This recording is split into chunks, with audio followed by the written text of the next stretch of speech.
সম্প্রতি মহারাষ্ট্র সরকার লন্ডনের নিলাম হাউস থেকে রঘুজি ভোসলের তলোয়ারটি খরিদ করেছে। কে ছিলেন এই রঘুজি ভোসলে? রঘুজি ভোসলে প্রথম 1728 খ্রিস্টাব্দে তার কাকা কানহজি ভোসলের সঙ্গে সংঘর্ষে জড়িয়ে পড়েন এবং ছত্রপতি শাহু মহারাজের সমর্থন আদায় করেন।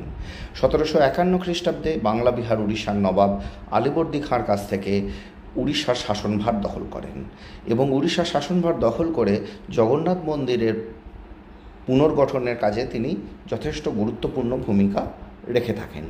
এছাড়াও তিনি বাংলা, বিহার, উড়িষ্যা এবং ছত্তিশগড়, মহারাষ্ট্রে মারাঠা শাসন কায়েম করে থাকেন এবং সেখান থেকে চৌথ ও স্বদেশমুখী আদায় করতে থাকেন।